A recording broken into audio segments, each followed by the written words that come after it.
സഹോദരങ്ങളെ, മരണത്തിന് രണ്ട് മുഖങ്ങളുണ്ട്. മരണത്തിന് പ്രധാനമായും രണ്ട് മുഖങ്ങളുണ്ട്, രണ്ടവസ്ഥയുണ്ട് മരണത്തിന്. എല്ലാവരുടെയും മരണം ഒരുപോലെയല്ല. കാഴ്ചയിൽ ഒരു പക്ഷേ നമുക്ക് തോന്നിയേക്കാം മരണം എല്ലാവരുടേതും ഒരുപോലെയാണ് എന്ന്. എന്നാൽ എല്ലാവരും ഒരേപോലെയല്ല മരിക്കുന്നത്. ഒരുപക്ഷെ ഒരു അപകടത്തിൽപ്പെട്ട് രണ്ടാളുകൾ ഒരേ സമയം മരിക്കുന്നു. പക്ഷെ ആ രണ്ടാളുകളുടെയും മരണം ഒരേപോലെയാവണമെന്നില്ല. ഒരേ രോഗം ബാധിച്ച് ഒരുപാട് ആളുകൾ മരിക്കുന്നു. പക്ഷേ ആ ആളുകളുടെ എല്ലാം മരണം ഒരേപോലെ ആവുകയില്ല. ഭൗതികമായി നമുക്ക് വേണമെങ്കിൽ പറയാം, ഇന്ന ആക്സിഡന്റിൽ ഇത്ര ആൾ മരിച്ചു, അല്ലെങ്കിൽ ഇന്ന രോഗം കാരണം ഇത്ര ആളുകൾ മരിച്ചു. പക്ഷേ അവരുടെ മരണത്തിൻ്റെ അവസ്ഥ എന്നത് അത് വ്യത്യാസമാണ്. മരണത്തിന് രണ്ട് മുഖങ്ങളുണ്ട് എന്ന് നമ്മൾ മനസ്സിലാക്കണം. ആ രണ്ട് മുഖങ്ങളോടുകൂടി മരണം നമ്മളെ സമീപിച്ചു കഴിഞ്ഞാൽ പിന്നെ രക്ഷയില്ല. മനുഷ്യന് സകല തന്ത്രങ്ങളും പ്രയോഗിച്ചാലും മരണത്തിൽ നിന്ന് രക്ഷപ്പെടാൻ കഴിയില്ല. മരണത്തിൽ നിന്ന് രക്ഷപ്പെടാൻ വേണ്ടി മനുഷ്യൻ ആവത് ശ്രമിക്കുമെന്നാണ്. പക്ഷേ സാധ്യമല്ല. ദുർബലനായ ഒരാൾ ഒരു പറ്റം സിംഹങ്ങളുടെ നടുവിൽ അകപ്പെട്ടാൽ, ക്രൂരന്മാരായ വിശന്ന് വലഞ്ഞ സിംഹങ്ങളുടെ നടുവിൽ അകപ്പെട്ടാലുള്ള അവസ്ഥ എന്താണോ അതേപോലെയായിരിക്കും മരണം വന്നു കഴിഞ്ഞാൽ. എന്തെല്ലാം തന്ത്രങ്ങൾ പ്രയോഗിച്ചാലും എന്തെല്ലാം മാർഗങ്ങൾ അന്വേഷിച്ചാലും മരണത്തിൽ നിന്ന് രക്ഷപ്പെടുക സാധ്യമല്ല. സൂറത്തുൽ ഖിയാമയിൽ അല്ലാഹു സുബ്ഹാനഹു വ തആല പറയുന്നുണ്ട്, കല്ലാ ഇദാ ബലഗതിത് തറാഖിയ വഖീല മൻ റാഖ് വظن أنه الفراق والتفت الساق بالساق إلى ربك يومئذ المساق. കല്ലാ, വേണ്ട വേണ്ട, ഇദാ ബലഗതിത് തറാഖി, റൂഹ്, പ്രാണൻ, ജീവൻ നിങ്ങളുടെ തൊണ്ടക്കുഴിയിലെത്തുന്ന സന്ദർഭം. വഖീല മൻ റാഖ്, ആരുണ്ട് മന്ത്രിച്ചൂതി ഇതൊന്ന് സുഖപ്പെടുത്താനെന്ന് ചോദിക്കപ്പെട്ടു പോകുന്ന ആ ഒരു സന്ദർഭം. വظن أنه الفراق, ഇതെന്റെ വേർപാടിന്റെ സന്ദർഭമാണ്, ഇനി എനിക്ക് രക്ഷയില്ല, ജീവിതത്തിലേക്ക് മടക്കമില്ല, ഞാൻ ഈ ലോകത്തുനിന്ന് വിട പറയുകയാണ് എന്ന് മനുഷ്യന് കൃത്യമായി ബോധ്യപ്പെടുന്ന നിമിഷം വظن أنه الفراق والتفت الساق بالساق, കണങ്കാലുമായി കൂടിച്ചേരുന്ന, പിണഞ്ഞു പോകുന്ന, വേദന കൊണ്ട് കാലുകൾ കൂട്ടി തിരുമ്മിപ്പോകുന്ന ആ ഒരു സന്ദർഭം. മരണത്തിന് രണ്ട് മുഖങ്ങളുണ്ടെന്ന് പറഞ്ഞല്ലോ. ഏതാണ് ആ ഒന്നാമത്തെ മുഖം? ശ്രദ്ധിക്കുക. സൂറത്തു ഫുസ്സിലത്തിൽ അല്ലാഹു സുബ്ഹാനഹു വ തആല പറയുന്നു, ഇന്നല്ലദീന ഖാലൂ റബ്ബുനല്ലാഹ് സുമ്മ ഇസ്തഖാമൂ തതനസ്സലു അലൈഹിമുൽ മലായിക അല്ലാ തഖാഫൂ വലാ തഹ്സനൂ വഅബ്ശിറൂ ബിൽ ജന്നത്തില്ലതീ കുൻതും തുഅദൂൻ. ഞങ്ങളുടെ റബ്ബ് അല്ലാഹുവാണെന്ന് പറയുകയും സുമ്മസ്തഖാമു, പിന്നീട് ആ പ്രഖ്യാപിച്ച പ്രഖ്യാപനമനുസരിച്ച് നല്ല നിലക്ക് ജീവിക്കുകയും ചെയ്താൽ തതനസ്സലു അലൈഹിമുൽ മലായിക, അവർ മരിക്കുന്ന സന്ദർഭത്തിൽ കൂട്ടം കൂട്ടമായി മലക്കുകൾ അവരുടെ അടുക്കലേക്ക് ഇറങ്ങി വരും. എന്നിട്ട് അവർ പറയും, അല്ലാ തഖാഫു വലാ തഹ്സനു, ഭയപ്പെടേണ്ടതില്ല, സങ്കടപ്പെടേണ്ടതില്ല, വഅബ്ശിറൂ ബിൽ ജന്നത്തില്ലതീ കുൻതും തുഅദൂൻ, നിങ്ങൾക്ക് വാഗ്ദത്തം ചെയ്യപ്പെട്ട സ്വർഗം കൊണ്ട് ഇതാ സന്തോഷവാന്മാരായിക്കൊള്ളൂ, നിങ്ങൾക്കുള്ള സന്തോഷ വാർത്തയുമായിട്ടാണ് വരുന്നത്, ഒന്നും പേടിക്കണ്ട, ഒന്നും ഭയപ്പെടേണ്ടതില്ല. ആശ്വാസവാക്കുകളുമായി മലക്കുകൾ കൂട്ടം കൂട്ടമായി ഇറങ്ങുമെന്നാണ്. അൽഹംദുലില്ലാ, എന്തൊരു മഹനീയമായ കാഴ്ചയായിരിക്കും അത്. അവർ പറയുമെന്നിട്ട്, നഹ്നു ഔലിയാഉകും ഫിൽ ഹയാത്തിദ് ദുനിയ വഫിൽ ആഖിറ, ഐഹിക ജീവിതത്തിലും പരലോകത്തും നിങ്ങളുടെ കൂട്ടുകാർ ഞങ്ങളാണ്, പേടിക്കണ്ട. ഖബറിൽ നിങ്ങളുടെ കൂട്ടുകാരായിരിക്കും, മഹ്ശറിൽ നിങ്ങളുടെ കൂട്ടുകാരായിരിക്കും, സിറാത്തിൽ നിങ്ങളുടെ കൂട്ടുകാരായിരിക്കും, സ്വർഗത്തിലും നിങ്ങളുടെ കൂട്ടുകാരായിരിക്കും. അതുകൊണ്ട് വലക്കും ഫീഹാ മാ തശ്തഹി അൻഫുസുക്കും വലക്കും ഫീഹാ മാ തദ്ദഊൻ, നിങ്ങൾ ഇഷ്ടപ്പെടുന്നതും ആവശ്യപ്പെടുന്നതുമെല്ലാം സ്വർഗത്തിൽ നിങ്ങൾക്ക് കിട്ടും, അവിടെയും നിങ്ങളുടെ മിത്രങ്ങൾ ഞങ്ങളായിരിക്കും. നുസുലം മിൻ ഗഫൂരിർ റഹീം, പാപങ്ങൾ പൊറുക്കുന്നവനും കാരുണ്യവാനുമായ അള്ളാഹുവിൻ്റെ സൽക്കാരത്തിലേക്ക് ഇറങ്ങി പുറപ്പെട്ടോളൂ. അൽഹംദുലില്ലാ, അൽഹംദുലില്ലാ.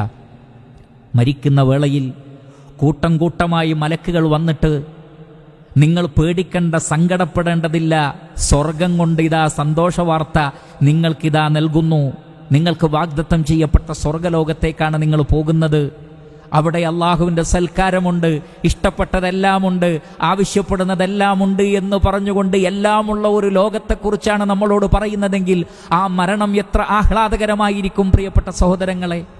മരിക്കുന്ന സന്ദർഭത്തിൽ ആളുകൾ വിചാരിക്കുന്നത്, ഞാനുണ്ടാക്കിയ എൻ്റെ വീട് ഞാൻ എങ്ങനെ ഒഴിവാക്കും, എൻ്റെ മക്കൾ, എൻ്റെ ഇണ, എൻ്റെ കൂട്ടുകാർ, എൻ്റെ സ്ഥാനമാനങ്ങൾ ഞാൻ എങ്ങനെ ഒഴിവാക്കും. മരണത്തിൻ്റെ വേദനകളിൽ ഏറ്റവും വലിയ വേദന അതാണ്. നാം സമ്പാദിച്ചതെല്ലാം ഇവിടെ വിട്ടേച്ച് പോവുകയാണല്ലോ എന്ന മാനസികമായൊരു വേദന ആ സന്ദർഭത്തിലുണ്ടാകും. പക്ഷേ വിശ്വാസികൾക്കതുണ്ടാവില്ല. കാരണം എന്താണ്? സ്വർഗത്തെ അപേക്ഷിച്ച് ഈ ലോകം എന്താണ്? മരണാനന്തര ജീവിതത്തെ അപേക്ഷിച്ച് ഈ ദുനിയാവും മുഴുവൻ തന്നെ എത്ര നിസ്സാരമാണ്. ഒരു സമുദ്രത്തിൽ ഒരാൾ വിരൽ മുക്കിയെടുത്താൽ എത്രമാത്രം നിസ്സാരമാണോ അതേപോലെയാണ് ഈ ദുനിയാവെങ്കിൽ ഒരു വ്യക്തിക്ക് മാത്രം ഈ ദുനിയാവിൽ ലഭിച്ച സൗകര്യം പാരത്രിക ജീവിതത്തെ അപേക്ഷിച്ച് എത്ര എത്ര എത്ര ചെറുതായിരിക്കും. സ്വർഗത്തെ അപേക്ഷിച്ച് ഈ ദുനിയാവിലെ സൗകര്യങ്ങൾ എന്ന് പറഞ്ഞാൽ വളരെ നിസ്സാരമാണ്. അതുകൊണ്ട് തന്നെ നിങ്ങൾ സ്വർഗത്തിലേക്കാണ് പോകുന്നത്. സ്വർഗത്തിന്റെ സുഖാനുഗ്രഹങ്ങളിലേക്കുള്ള യാത്രയാണ്. ആരംഭിച്ചോളൂ യാത്ര എന്ന് പറഞ്ഞുകൊണ്ട് മലക്കുകൾ നമ്മെ വിളിക്കാൻ വരുമ്പോൾ ഏത് വിശ്വാസിയാണ് ആഹ്ലാദിക്കാതിരിക്കുക? ഏത് വിശ്വാസിയാണ് സന്തോഷിക്കാതിരിക്കുക? ഇതിനേക്കാൾ സുന്ദരമായ, ഇതിനേക്കാൾ മനോഹരമായ മുഹൂർത്തം വേറെ ഏതാണുള്ളത്? പ്രിയപ്പെട്ടവരെ, മരണത്തിന്റെ ഒരു മുഖം അതാണ്. സന്തോഷത്തോടുകൂടി, ആഹ്ലാദത്തോടുകൂടി, സങ്കടമില്ലാതെ, പേടിയില്ലാതെ മലക്കുകളുടെ കൂടെ യാത്രയാവാൻ തയ്യാറാവും. അതാണ് ഒരു രൂപത്തിലുള്ള മരണം. വളരെ സന്തോഷവാന്മാരായിക്കൊണ്ടാണ് മരിക്കുക. എന്നാൽ രണ്ടാമതൊരു രൂപമുണ്ട്. സൂറത്തുൽ അൻആമിലെ 93-ാമത്തെ ആയത്തിൽ അല്ലാഹു സുബ്ഹാനഹു വതആല പറയുന്നു, വലൗ തറാ ഇദിൽ ളാലിമൂന ഫീ ഗമറാത്തിൽ മൗത്ത് والملائكة باسطوا أيديهم أخرجوا أنفسكم اليوم تجزون عذاب الهون بما كنتم تقولون على الله غير الحق وكنتم عن آياته تستكبرون ولو ترى إذ الظالمون في غمرات الموت. നബിയെ, അക്രമികൾ, ളാലിമീങ്ങളായ ആളുകൾ മരണത്തിന്റെ വെപ്രാളത്തിൽപ്പെട്ട് പ്രയാസപ്പെടുന്ന ഘട്ടമെങ്ങാനും നബിയെ താങ്കൾ കണ്ടിരുന്നെങ്കിൽ, മലക്കുകൾ അവരോട് പറയുന്നത് എന്താണ്? നേരത്തെ പറഞ്ഞത് സ്വർഗം കൊണ്ടുള്ള സന്തോഷ വാർത്തയാണെങ്കിൽ ഇവിടെ അങ്ങനെയല്ല. വൽമലായികതു ബാസിതു ഐദീഹിം അഖ്രിജു അൻഫുസകും. കൈകൾ നീട്ടിക്കൊണ്ട് മലക്കുകൾ പറയും, നിങ്ങളുടെ നഫ്സിനെ, ജീവനെ, റൂഹിനെ ഇങ്ങോട്ട് പുറത്തേക്ക് വിടൂ. അൽയൗമ തുജ്സൗന അദാബൽ ഹൂൻ. നിന്ദ്യമായ ശിക്ഷ ഇതാ നിങ്ങൾ ആസ്വദിക്കാൻ പോവുകയാണ്. ബിമാ കുൻതും തഖൂലൂന അലല്ലാഹി ഗൈറൽ ഹഖ്. അല്ലാഹുവിനെ കുറിച്ച് സത്യമല്ലാത്തതാണ് നിങ്ങൾ പറഞ്ഞു നടന്നത്. നിങ്ങളുടെ അഖീദ ശരിയായിരുന്നില്ല. എന്നാൽ ഇന്നല്ലദീന ഖാലൂ റബ്ബുനല്ലാഹ് സുമ്മ ഇസ്തഖാമു, അവരുടെ അഖീദയും ശരിയായി, അവരുടെ മൻഹജും ശരിയായി, പറഞ്ഞ വിശ്വാസപ്രകാരം അവർ ജീവിച്ചു. അവർക്ക് സന്തോഷ വാർത്തയുണ്ട്. എന്നാൽ അല്ലാഹുവിനെ കുറിച്ച് അറിവില്ലാതെ പറഞ്ഞു, വിവരമില്ലാതെ പറഞ്ഞു. വകുൻതും അൻ ആയാതിഹി തസ്തക്ബിറൂൻ. അല്ലാഹുവിന്റെ വചനങ്ങളെ സംബന്ധിച്ച് നിങ്ങൾ അഹങ്കാരികളായിരുന്നു, നിഷേധികളായി അതിനെ തള്ളിക്കളഞ്ഞു. അതുകൊണ്ട് ഇന്ന് നിങ്ങൾക്ക് തുജ്സൗന അദാബൽ ഹൂൻ, നിന്ദയുടെ ശിക്ഷയാണ്, ശിക്ഷയുടെ ലോകത്തേക്കുള്ള യാത്രയാണ്. എന്തൊരു സങ്കടമായിരിക്കും അത്. അവർക്ക് മരണം പേടിയായിരിക്കും. കുടുംബത്തിന്റെ കൂടെ, കൂട്ടുകാരുടെ കൂടെ ആഹ്ലാദിച്ച് ജീവിച്ചു. അതെല്ലാം മുറിച്ചുകൊണ്ട് ഞാൻ പോകുന്നത് നിത്യനിതാന്തകമായ നരകത്തിന്റെ ശിക്ഷയിലേക്കാണല്ലോ എന്ന ബേജാറുകൊണ്ട് മനുഷ്യൻ വെപ്രാളപ്പെട്ടു പോകുന്ന മരണത്തിന്റെ മുഹൂർത്തം, അത് മരണത്തിന്റെ രണ്ടാമത്തെ രൂപത്തിലുള്ള ഒരു മുഖമാണ് എന്ന് നാം മനസ്സിലാക്കേണ്ടതുണ്ട്. അതേപോലെ തന്നെ സൂറത്തുൻ നഹ്ലിൽ 28-ാമത്തെ 29-ാമത്തെയും വചനത്തിൽ അല്ലാഹു സുബ്ഹാനഹു വതആല പറയുന്നു, الذين تتوفاهم الملائكة ظالمي أنفسهم فألقوا السلم ما كنا نعمل من سوء بلى إن الله عليم بما كنتم تعملون. ളാലിമീങ്ങളായിരിക്കെ മലക്കുകൾ ആത്മാക്കളെ പിടിച്ചെടുക്കുന്ന ആളുകൾ, അവർ അക്രമികളാണ്.